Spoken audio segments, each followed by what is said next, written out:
والتصدي بقوة لمواجهة غلاء الأسعار وتوفير كافة السلع الغذائية الأساسية للمواطنين بأسعار مخفضة، وفي إطار توجيهات القيادة السياسية بإحكام السيطرة على المنافذ والرقابة على الأسعار.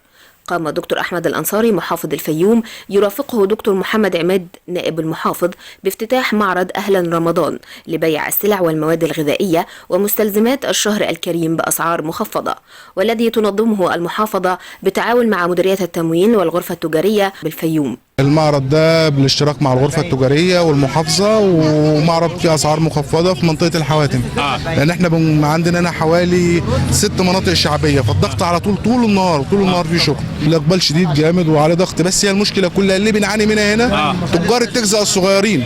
تاجر التجزئة الصغير عايز ياخد بدل ال 10 كيلو سكر عايز ياخد 20، عايز ياخد 30، لأن هنا الأسعار مخفضة. ازاي بقى؟ بننظمها، بندي لكل فرد كيلو والناس مش عاجبها.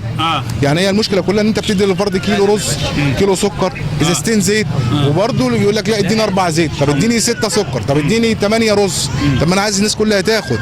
فهي المشكله كلها ان التاجر التجزئه الصغير. المعارض دي حلوه طبعا مخفضه الاسعار جامد. لسه معدي دلوقتي فلاقي اسعار حلوه يعني كويسه. شايف المنتجات هنا عامله رز 15 جنيه، الاسعار بره 20 جنيه.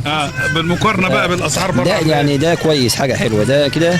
15 جنيه بره بيتباع ب 20. ده ب 20 فكويس يعني. المعارض دي ممكن تساهم في خفض الاسعار. والله كويس يعني، لو في كام معرض في الفيوم يحلوا ازمه الرز يبقى حاجه حلوه يعني. اسعار جميله وما شاء الله حاجه حلوه هتستمر معانا على طول، دي يبقى هتريح البلد وهتريحنا كلنا وهتخلي كله يشتري وكله يبقى الخير كتير والدنيا يبقى حلوه. جميل وكل حاجه حلوه ونفسي يتعمل في كل مكان.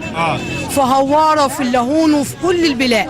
عشان فيه ناس مش قادره تشتري الحاجه واللحمه اللي غاليه، راجل ما هو شغال.